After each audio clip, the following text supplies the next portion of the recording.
there and welcome to another Unity 5 tutorial. Today I'm going to show you how to punch holes in a mesh by clicking on the triangles in the mesh. So I'll just give you a demo of what you're going to get. Here we've got the stock standard Unity mesh, which I've put a green material on. And we're going to program it so that you can click and it will actually create a hole in it. But before we start the code, I just want to go through a few of the constructs behind the mesh object. So I've got a diagram, which I'll just call up here. The mesh itself, besides having a lot of other things and functionality, is made up of an array of vertices, and those vertices are vector3 types. So each one of the points that's making up this mesh is a vertex and has a three-dimensional coordinate in space, an x, a y, and a z value. Each of the points also has a set of UVs, which is used to map the textures onto the mesh, which we're not really interested in today. And it also has a list of integers, an array of integers called triangles, which point to these triangles that make up the mesh. The interesting thing about the triangles array though is it doesn't point to a single triangle, it actually points to the vertices. So let's just assume that this is the first triangle in the list. Then in this long array it takes up the first three values. So 0, 1 and 2 are indices into the vertices array, which grabs each one of these corners. Okay, so each three values in triangles is one of these triangle shapes. Therefore, the number of integers in the triangles array has to be a multiple of 3, because each triangle is going to have 3 vertices. Alright, so they're the things you need to know to create the code. Right, so as I said before, I've created a 3D object, which is game object, 3D object, and plane, which gives us this shape. And I've created a new C# file called cut hole.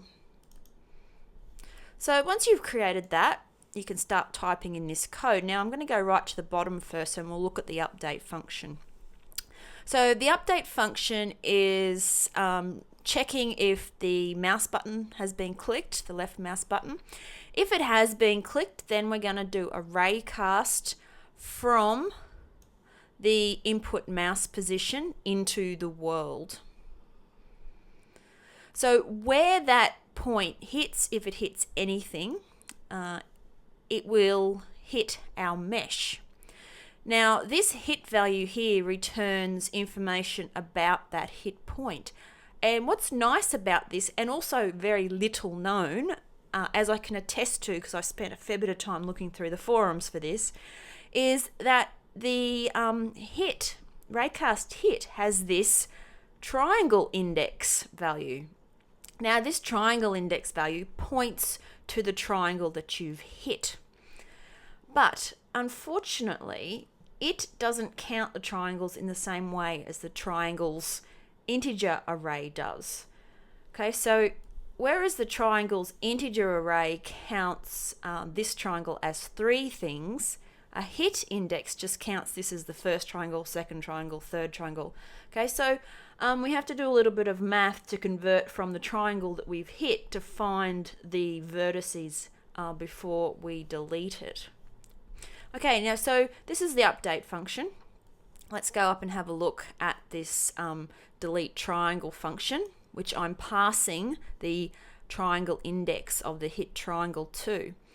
Okay, delete triangle or delete try, what it does is it first of all destroys the mesh collider that's on the mesh. This is because when your mesh changes shape, you need to reapply a new mesh collider to it so that it gets rid of any old triangles that we've deleted.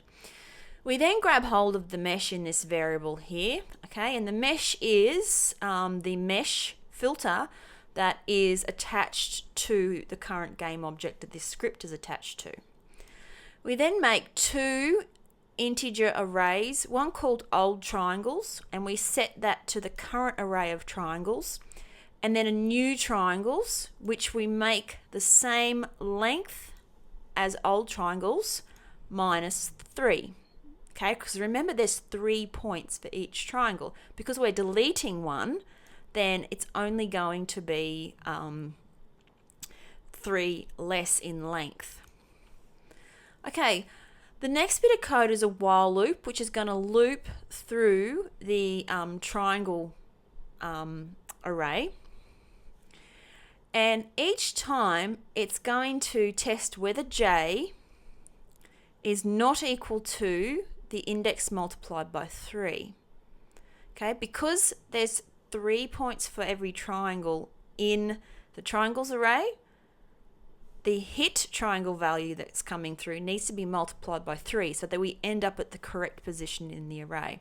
Anyway, if we're not on the triangle that we're about to delete, then we're just going to copy the old triangle values into the new triangle values. And we keep doing that. So we loop through the entire thing.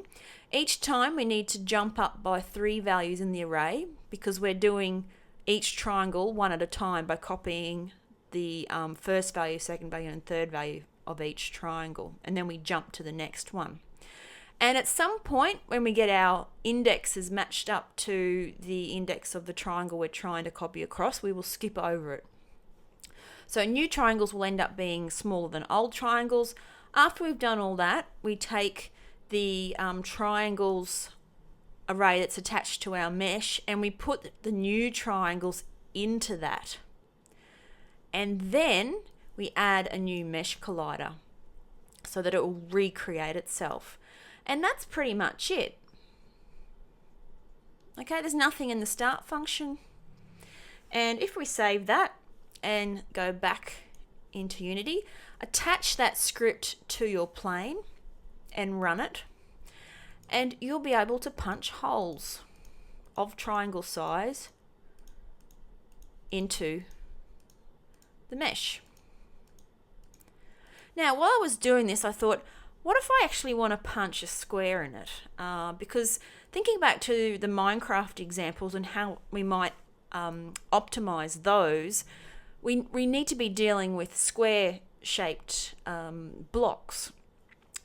So if we select this triangle, how are we going to make sure that this triangle here next to it gets deleted? And you can see that better in the scene view where we've got the vertices, the edges turned on, the wireframe.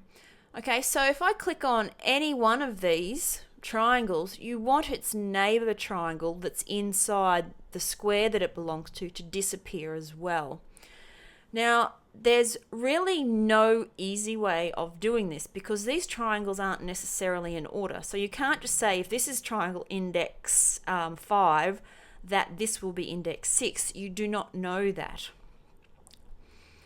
But what you can do, if we're really clever, is if we're going to delete, say, this triangle here, then we know that its neighbour, this one that's in the same square, shares these two vertices.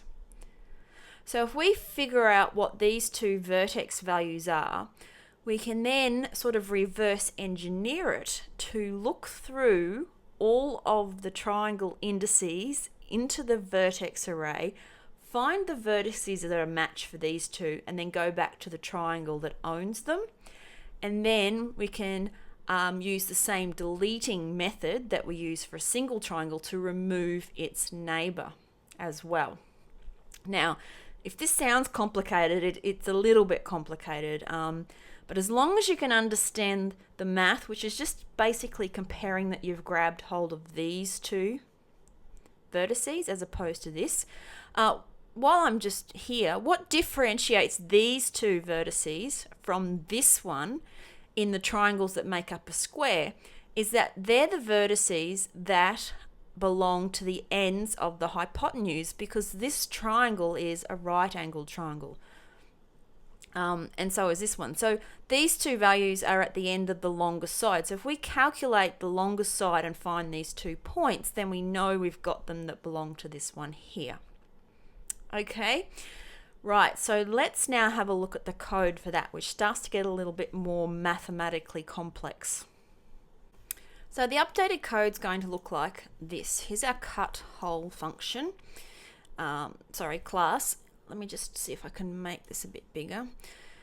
This is the update function, which has now expanded quite a bit because we need to do a fair few calculations.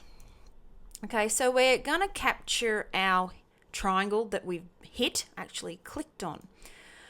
We're then going to grab the vertices of the triangle that was clicked on. Here you can see them multiplying by 3 to go up in the triangles array to make sure that we get the first, the second, and the third corners. And we'll put those into some variables, P0, P1, and P2. We're then going to calculate the length of the edges of the triangle between each of those points. Next, we need to compare the distances and find the longest distance and grab hold of the 2 points. So let's say edge 1 is the longest edge, then that means that P0 and P1 are going to be our vertices on the end of that edge. Okay, so I'm going to create 2 more temporary vector3 variables, which are going to store our vertices that are on the end of the longest edge. So we go ahead and we compare edge 1 against the other 2 edges. If it's the biggest, then we set our shared values to its 2 ends. Then we compare edge 2. If it's the biggest, then we set its 2 ends, and the same for the third edge as well. So by this time we now have shared 1 and shared 2, which will have, so let's say I've deleted this one here, we will have captured these 2 points.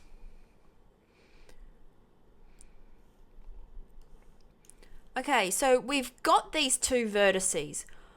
Because the triangle array stores the indices into the vertex array of its vertices, we need to look through the vertex array, find the locations of those vertices, and then use them by looking through the triangle array.